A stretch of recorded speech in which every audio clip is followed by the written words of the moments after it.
there's an immense pressure, public pressure, tabloid pressure, of course, on you, Peter, but on the whole band.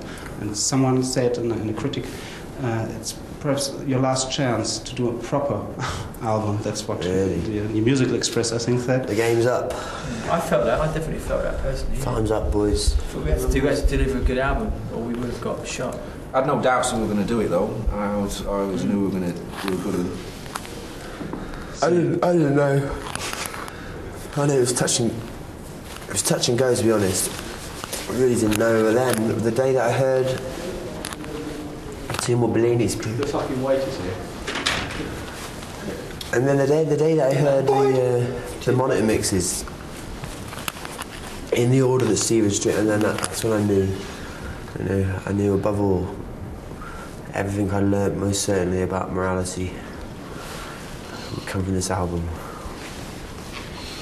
And how much would you say it's thanks to Mick and to the one who produces the album? You changed it. Well, Mick played his part. Which part? Huh? Which part? No.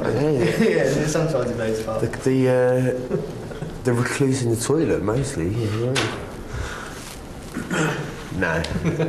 No, Mick was part of the, incredible guitar playing and songwriting. And in terms of Dirty Whitnell.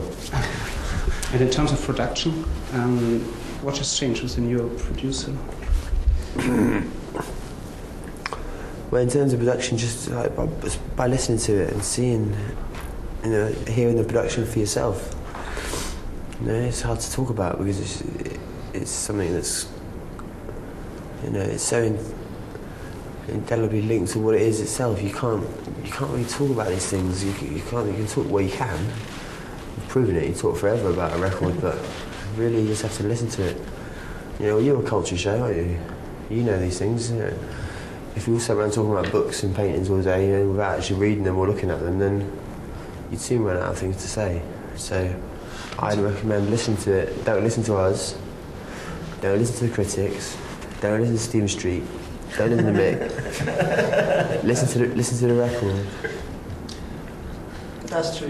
But in terms of the actual production process, there wasn't any kind of lights and cameras and kind of smokes and mirrors and tricks. Like it wasn't like a Timbaland weird techniques. It was basically just a band in a room. Yeah, it wasn't how can we make this sound a certain way. Yeah. It was how can we make it sound exactly like it is. He does live takes as well, Steve. It's like it's all, he'll have us all playing at the same time. You start off with a click track, so you keep in time at the beginning, and then you just take it off. It's not all clicked all the way through, and all. You start off, it gives you a pace, and then that's it. And you play it 40 times, and he'll record it and get the best one. Sorry, that's how it was. It's just us in his studio. Just a band in a room, but he made us play it right, and he's been recording bands for a long time. So it's like taking an audio photograph, if you will. You know what I mean? The record sounds like it sounded like in the room when we played it. Regarding this, how do you look down an album?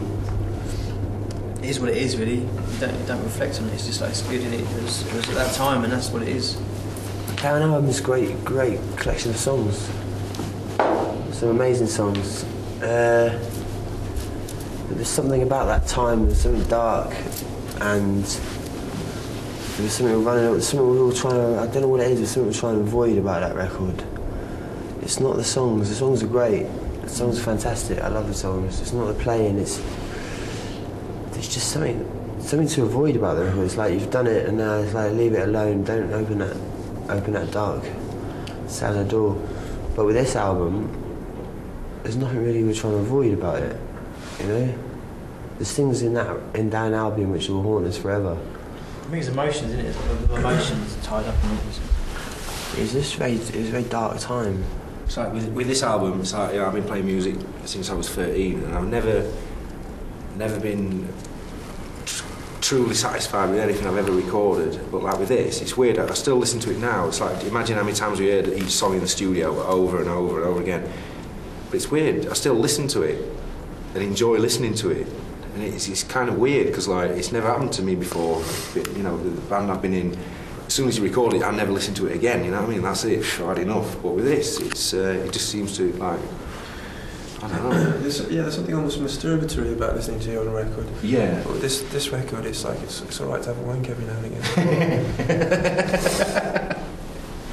I like it very much, and I think it has a great variety of sounds and rhythm changes, which are very elaborate.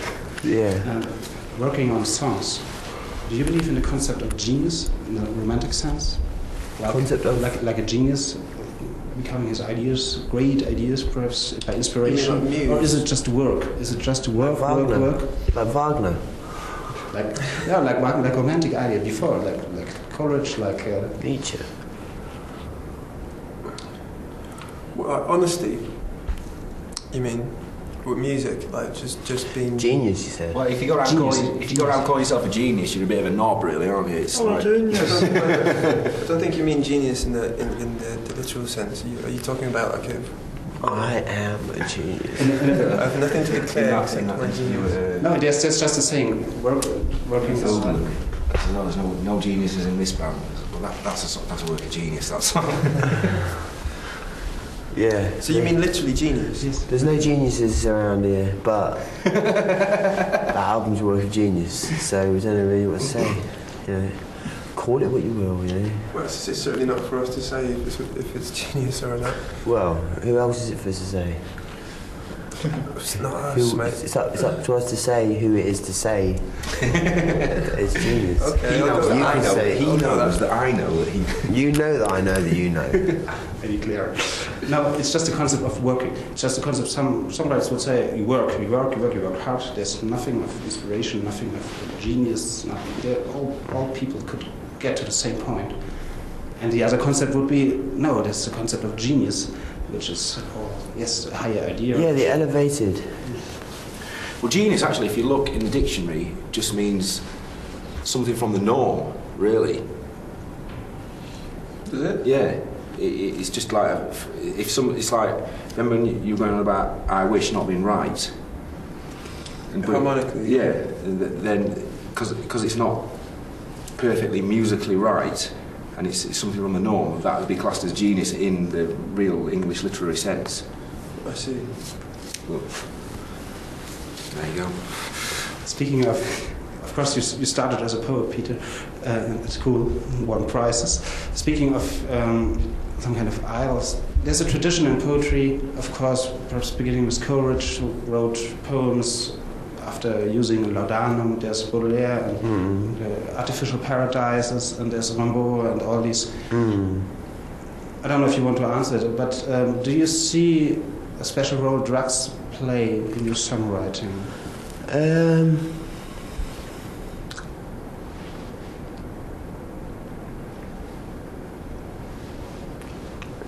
Not so much in songwriting, no. Definitely in a kind of lifestyle. You talk about Artificial Paradises, like, yeah, definitely creating a certain world, a certain aesthetic and a certain taste in the mouth.